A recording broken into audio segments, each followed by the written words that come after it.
Okay, hello everyone, welcome back. So let's talk about electron probability. So we see here the probability of we see here that the probability of finding an electron. Um, you see here as we increase the orbital level or the principal quantum number, the distance from the nucleus increases as we get from these alternating colors here. So for the 1s, it'll be closest to the nucleus. 2s, you're moving further away, and then 3s, you're moving even further away. And you see there, once we move away from the nucleus, we find positions on the atom where there's no probability of finding an electron, and those empty spaces there are called nodes. Okay, so here's a graph of the radial probability distribution. So essentially what this means is that this is the probability of finding an electron close to the nucleus. So as you increase in size, that probability is going to decrease because the size of the orbital is larger.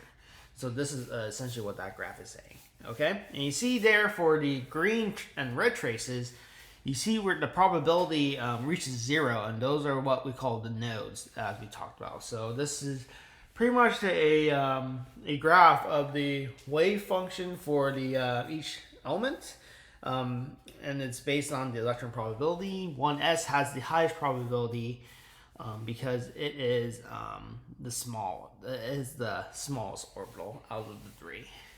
Okay. So when L is 1, so remember L is what we call our magnetic quantum. It's called the angular momentum quantum number, and it details the shape. Okay, so when we have 0, it's spherical. When L equals 1, it's going to be a p orbital. It looks like a dumbbell shape, polar or dumbbell shape. That means the orbital.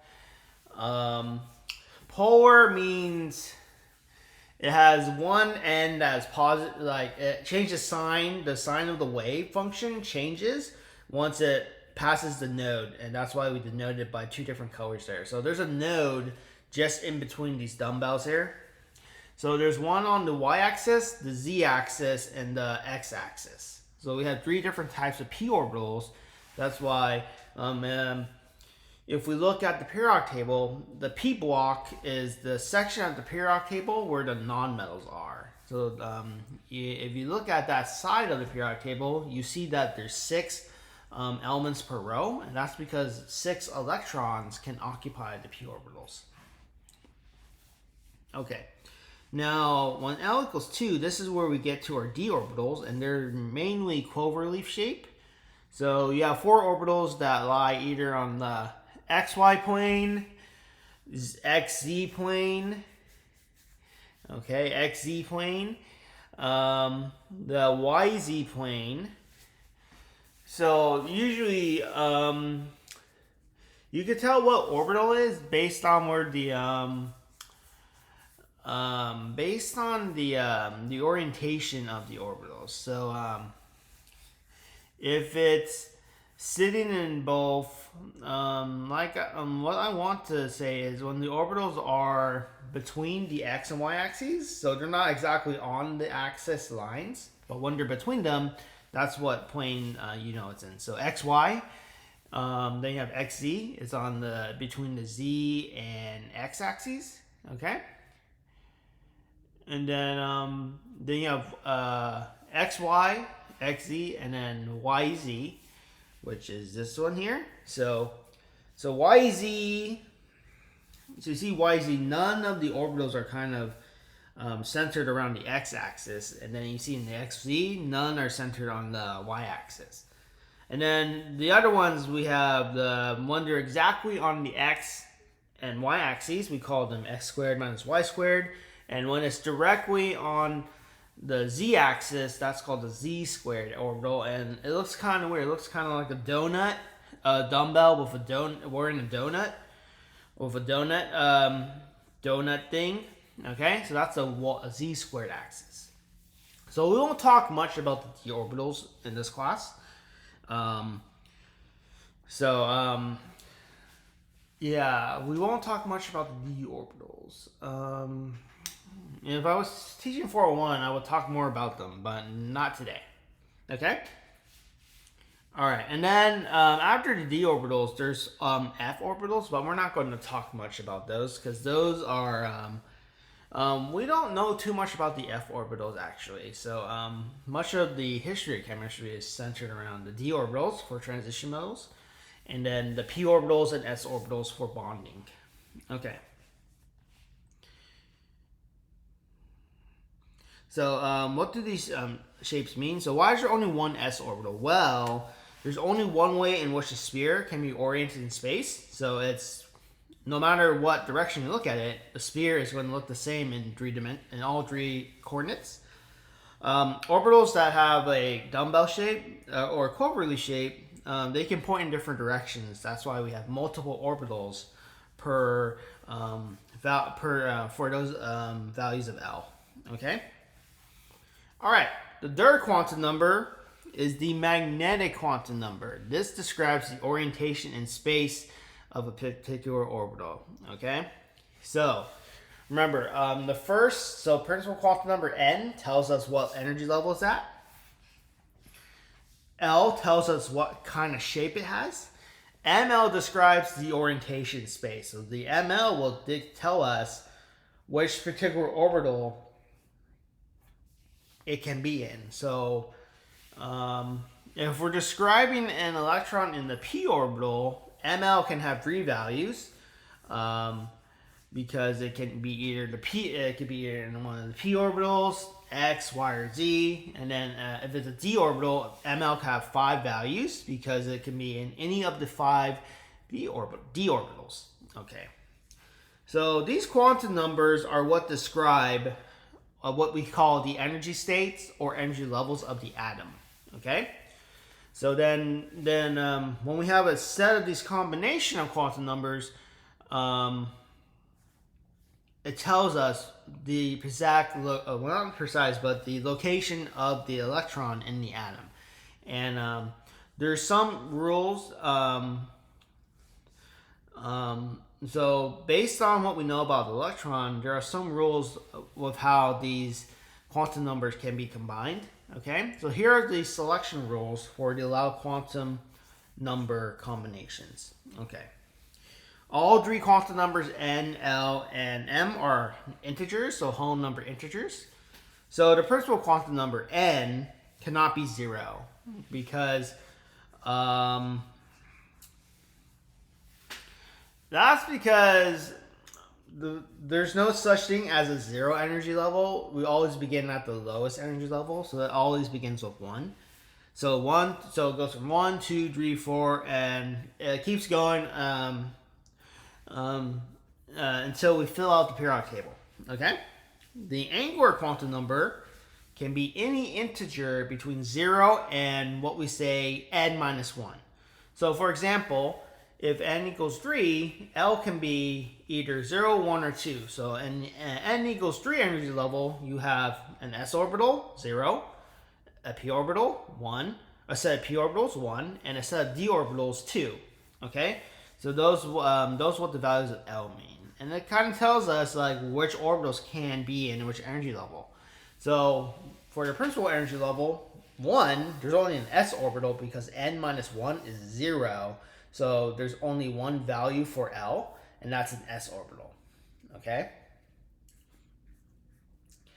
All right, the magnetic quantum number ML can be any integer between negative L and L. So what that means is if L equals 2, then ML can be either negative 2, negative 1, 0, 1, or 2. And so those 5 values specify one of the 5 d orbitals.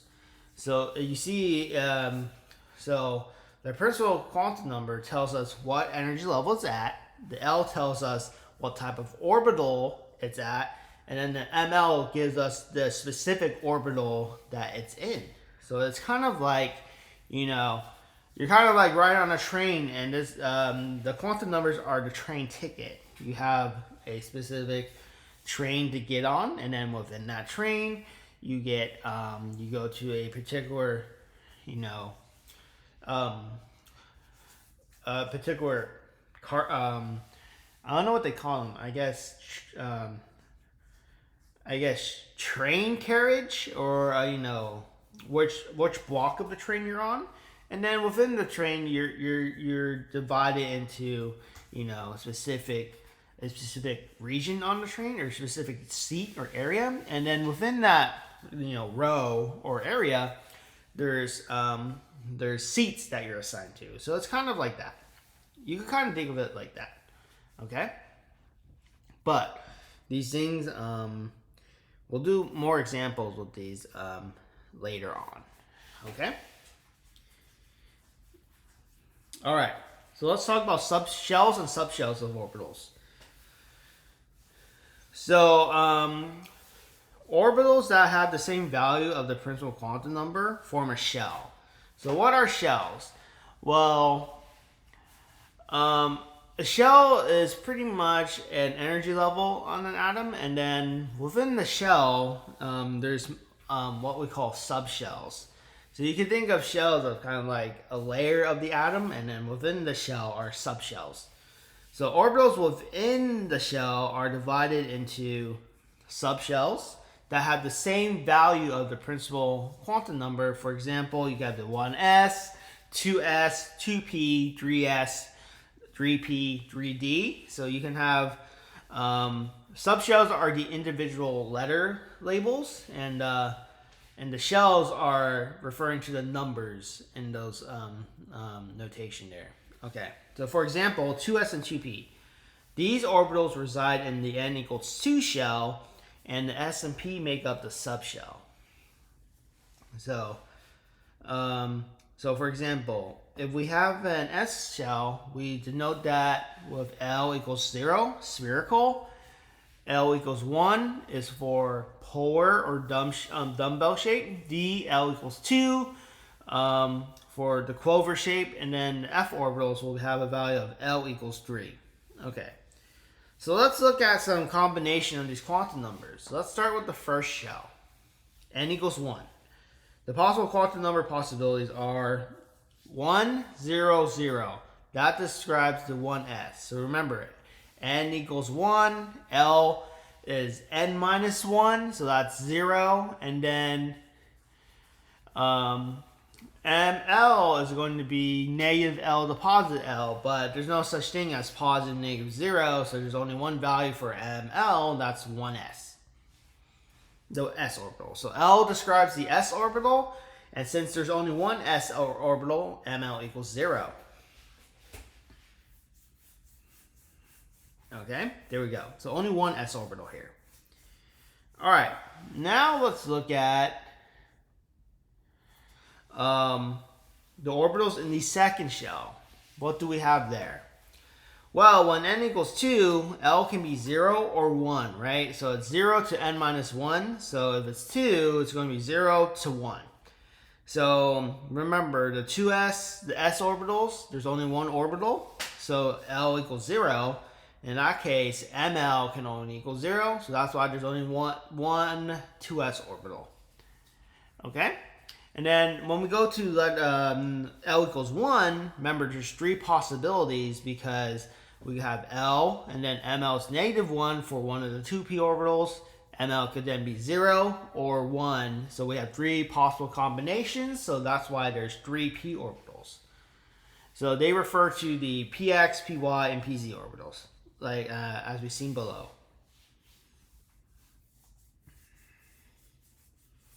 Okay? So as we go to higher ordered energy levels, we're going to get a lot more orbitals that are possible for. So it's kind of increasing incrementally. As we reach a new principal energy level, we get access to a new energy level. So the structure of the atom is very complex in that regard. Okay. Here are the 3d orbitals. So you can think like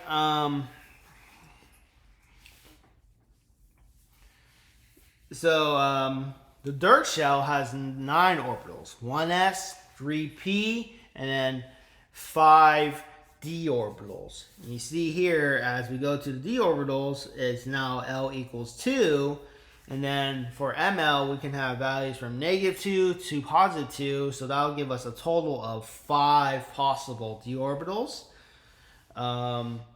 So the values for the ML kind of restricts the orbitals in space to tell us that these orbitals are different. So there's 5 d orbitals. And that's why there's 5. We arranged the periodic table for the d block, or where the transition metals are. That's why we arranged them in groups of 10.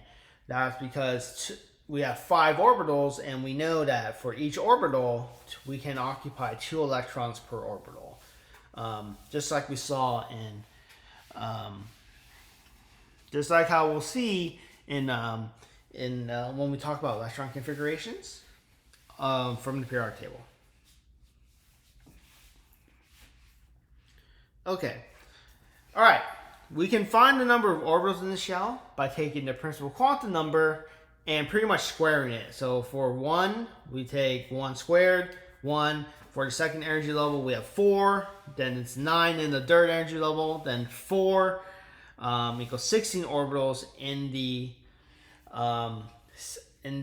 fourth energy level, because then we have 7 f orbitals in the f block. And then eventually we can go to the G sublevel and H sublevel, but no atom pretty much exists, or element exists, that would occupy the G sublevel or the H sublevel. So we only go up to F. But, you know, in time, maybe we will find an element, new elements that kind of expand the possibilities in the atomic world. But for right now, we're kind of limited to the f orbitals right now. Okay? All right. So, we can also determine the number of orbitals in the subshell by this equation, 2L plus 1. So there's only one orbital in the S subshell because L equals 0, and that equation will tell us it has only one subshell. 3. So when L equals 1, we have 3 subshells for the P. L equals 2 for D. We'll get 5 total orbitals. And so we can use these equations to kind of figure out how many orbitals we should have. Okay? So we'll get more practice with this, so don't worry. But in the next chapter, we're going to now, so this is the end of chapter 7. In the next chapter, so we will investigate why we can specify different subshells in the same energy level. So this is not just something we kind of developed theoretically. It's something it has been proven by evidence. And we're going to show some of that evidence in the next chapter. So we're going to go start chapter 8 now, okay? All right, so I'll see everyone in the next video here. And so I'll see everyone then.